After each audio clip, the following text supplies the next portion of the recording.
mereka cari kayak audio, jadi mereka mau jadi sendiri itu saya yang besar. Nah, itu maksudnya apa? Peluang yang besar itu ada competitive edge yang besar sekali yang bisa dimanfaatkan untuk bisnis internasional ya. Walaupun sebenarnya bisnis internasional nggak terbatas di situ. Kalau jual nasi, misalnya saya bilang dulu, kalau nasi itu ya bisa bilang sulit kalau mau internasional karena mungkin negara yang kalau di Mesir sudah ada nasi juga. Tapi saya pernah lihat di Mesir itu ada dragon fruit, naga bawang naga. Ibu saya kirim fotonya, kan ini bilang dari Indonesia, tulisannya dari Indonesia, katanya harganya berapa? Satu buah naga itu harga mungkin ya berapa? 150 mungkin 150 ribu di sana. Jadi ada yang minat jual buah naga di sana sampai kirim buah naga ke negara saya dan jual mungkin ya 10 kali lipat harganya di sini. Dan ada yang beli juga. Kalau nggak ada market di sana memang nggak ada yang jual, kan? Tapi ini ada di satu toko, salah satu toko di sana yang jual terus. Ya, peluang masih banyak ya. Jadi peluang terus ya kedua Kopi banyak sebenarnya. Kita bisa melihat peluang dari masuk ini. Ya, dan memang mulai dari apa yang saya bisa bikin dengan value tertinggi ya, dan bisa ada passion sampai saya nggak bosan di tengah jalan gitu ya. Maksudnya kalau tiap orang mulai dari ya dia tahu apa bisa bikin apa, tahu ada kesempatan seperti apa di negara yang lain sampai bisa bikin international business. Selain dari sebenarnya nggak pasti harus international business. Saya banyak kerja sekarang sama bangunan atau misalnya isi villa-villa di Bali. Ini peluang besar juga, nggak sampai bisa bilang international business. Indonesia masih peluang besar. Ya, Indonesia sendiri masih peluang besar. Tapi ada orang yang mungkin jual sepatu, kalau keluar di luar itu mungkin lebih luas lagi ya. Sebenarnya kalau peluangnya. Oke, jadi saya simpulkan bahwa peluang produk dari Indonesia masih besar. Termasuk diantaranya contohnya ada buah naga. Buah naga itu Indonesia. Di negaranya Israel bahwa ibunya mengatakan bahwa ini produk Indonesia harganya mahal, di sana murah. Nah ini peluang untuk bisnis mengekspor, take and give ya, permintaan dan penawaran. Nah, ini nyari kesempatan di situ. Maka peluang untuk menggunakan digital business, nanti ada materi kuliah digital business, tolong bisa dimanfaatkan sebesar-besar untuk ekspor.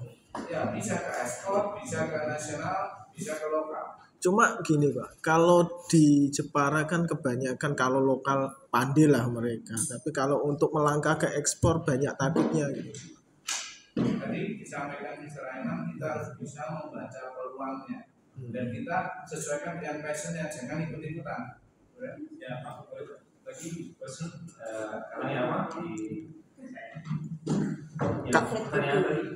Kalau orang Indonesia terutama Jepara for doing local market they are very expert, but for go international some of them afraid to do it, maybe high risk, maybe like that. Ya, tapi sebenarnya kalau international business itu bukan kerja bengkel kecil, bukan ini kerja misalnya seperti Mas yang ada bisa menjalankan usaha kerja sama atau hire orang yang bisa bikin produk yang baik. Kamu yang jual di luar, bukan tukang yang jual di luar memang, karena itu butuh ya qualities yang nggak ada di sana. Dia nggak tahu bahasa Inggris, dia nggak tahu, dia nggak tahu mungkin international business, dia bisa bikin kursi aja. Jadi ini bukan kerjanya tukang, bukan kerjanya orang Jepara, kebanyakan ini kerja kita ya orang bisnis Jepara sekarang, bukan orang produksi. Kalau saya sekarang ya bisa lebih produksi ya. Jadi pikirannya harus dibalik. Jangan berpikir produksi, tapi kita berpikirnya bisnis. How to promote and market the product. Marketing itu bukan selling, marketing mulai sebelum ada need sendiri, dan cari kesempatan yang bisa saya bilang apa yang mau bisa terjadi. Jadi konsep inti dari pemasaran adalah memenuhi kebutuhan konsumen To satisfy what human want. Nah, boleh saya tambah sedikit lagi. Ini sebenarnya ini peluang besar untuk kita. Karena kalau tukang semua main jual internasional kita ya harus apa? Cari kerja di luar ya atau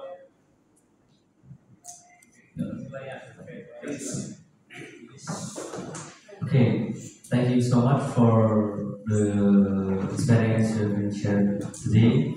And we have exceeded our time for our international sharing sessions in digital business. So I would like to summarize a few from the sharing session. It's about the business preparation for all of us to do before we start our business, and we have to understand in the human resource itself. So before we start our business, we have to understand what kind of people are we are going to get rich through, and we are going to get business with. And also, we have to understand the internet, especially in the market itself. What kind of target market we want to approach, and what product, the quality, and anything else like that.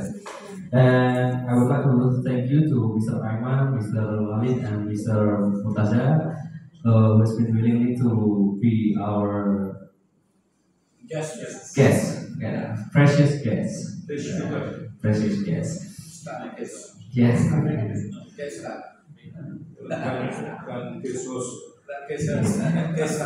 And maybe if there is, you also are guest. And if there is some question, the participants can ask after this, or can communicate with the guests after.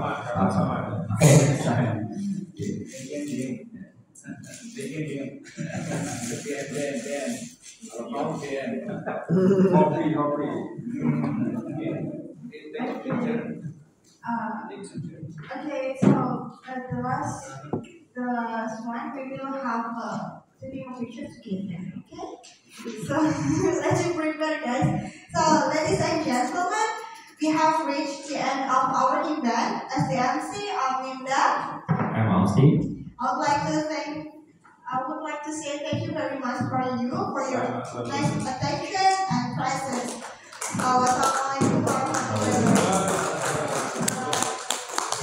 Semuanya bisa turun buat foto.